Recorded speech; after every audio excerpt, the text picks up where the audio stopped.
அது ஒரு மாய உலகம். அலைகள் தோன்றும், ஆனால் நீர் இருக்காது. தவழ்ந்து வரும் தென்றலும் தீப்பிடிக்கும். அங்கே காண்பதெல்லாம் காட்சி பிழைகள். நெடிய வெப்பத்தின் கொடிய ராஜாங்கம் அது.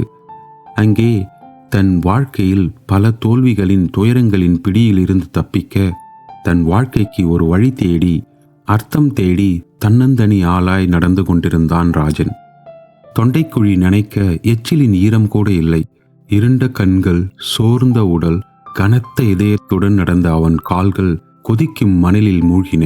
ஒவ்வொரு அடியிலும் வாழ்க்கையின் பெரும் சுமை தன்னை அழுத்துவதை உணர்ந்தான். தள்ளாடி தள்ளாடி நடந்தான். ஒரு காலத்தில் வண்ண வண்ண கனவுகளால் நிறைந்திருந்த அவன் மனம் இப்போது தோல்வி, ஏமாற்றத்தின் பாரத்தை சுமந்தது. சில நாட்களுக்கு முன்பு அவன் கனவில் கண்ட ஒரு காட்சி. பாலைவனத்தில் ஒரு சோலை. அந்த சோலை அவனுக்கு அனைத்து கேள்விகளுக்கும் பதிலளிப்பேன் என்று உறுதியளித்தது. அதை தேடித்தான் தனது கிராமத்தை விட்டு வெளியேறினான். அப்படி ஒரு சோலையை முதலில் தேடியவன் ராஜன் இல்லை. அவனது கிராமம் பாலைவனத்தில் இப்படி அலைந்து திரிந்த மனிதர்களின் கதைகளால் நிரம்பி இருந்தது. சென்றவர்கள் யாரும் திரும்பி வரவே இல்லை. ஆயினும் கூட ராஜனுக்குள் ஏதோ ஒரு ஆழமான குரல் இந்த பயணத்தை தொடங்க அவனை தூண்டியது. வாழ்க்கையில் நீ பார்ப்பதற்கு இன்னும் நிறைய இருக்கிறது, உடனே கிளம்பு என்றது அந்த குரல். ராஜன் அதை நம்பித்தான் கிளம்பினான். நாட்கள் கடந்து விட்டன. பாலைவனம் முடிவில்லாமல் அவனுக்கு முன்னால் நீண்டது. சுட்டரிக்கும் வெயில் அவன் எலும்பு வரை தாக்கியது. அவனது கால்கள் ஓய்வுக்காக கெஞ்சியது. ஆனாலும் அவனுக்குள் குரல் வேகமாக ஒலித்தது. நிற்காதே, நடந்து முன்னேறு என்றது. நடந்தான். ஒரு மாலை நேரத்தில் சூரியன் அடிவானத்திற்கு கீழே மூழ்கி வானத்தில் மஞ்சளும் சிவப்பும் கலந்த வண்ணத்தூரிகையால் ஓவியம் வரைந்தது. ராஜன் ஓய்ந்து விட்டான்.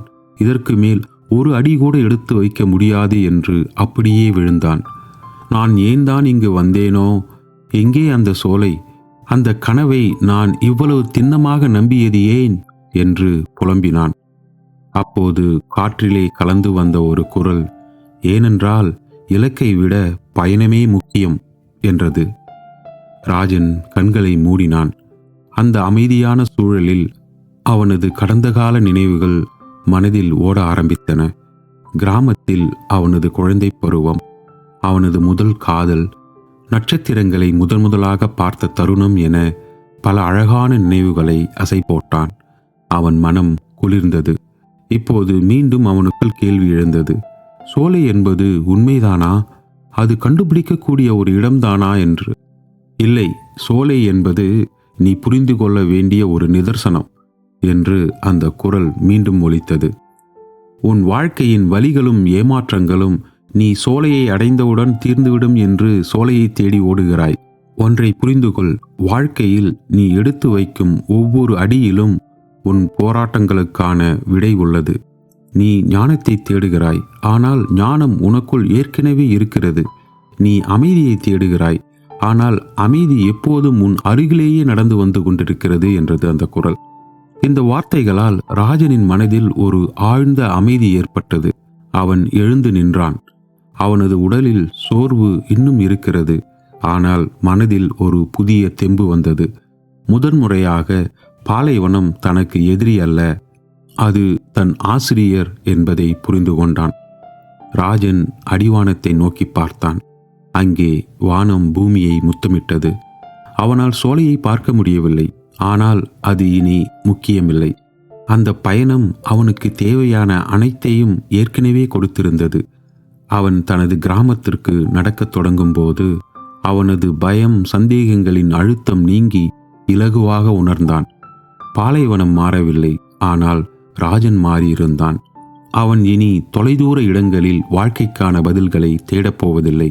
ஏனென்றால் வாழ்க்கையின் அர்த்தமும் பதிலும் வாழ்க்கை பயணத்தில்தான் உள்ளது என்பதையும், எடுத்து வைக்கும் ஒவ்வொரு அடியும் ஞானத்தின் வெளிப்பாடுதான் என்பதையும் புரிந்து கொண்டான்.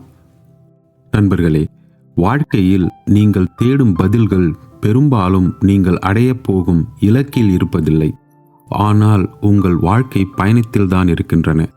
உங்கள் பாதையை நம்புங்கள், உங்கள் வழியை நம்புங்கள். அது கடினமாக தோன்றினாலும் ஒவ்வொரு அடியும் உங்களை வளமான ஞானம் பொருந்திய மனிதராக மாற்றுகிறது. மறந்து விடாதீர்கள், உங்கள் வாழ்க்கை, உங்கள் போராட்டம் உங்கள் எதிரி அல்ல, அது உங்கள் ஆசான். நீங்கள் சிந்தும் ஒவ்வொரு கண்ணீர் துளியும், ஒவ்வொரு உயர்வை துளியும், உங்களுக்கு உள்ளும் வெளியிலும் நீங்கள் சந்திக்கும் போராட்டங்களும் ஒவ்வொரு நாளும் உங்களை ஒரு வைரமாக மாற்றுகிறது. பாலைவனத்தில் குன்றுகளை காற்று வடிவமைப்பது போல. நன்றி நண்பர்களே. உங்களுக்கு இந்த கதை பிடித்திருந்தால் please do share with your family and friends. Also please subscribe to the channel. Thank you.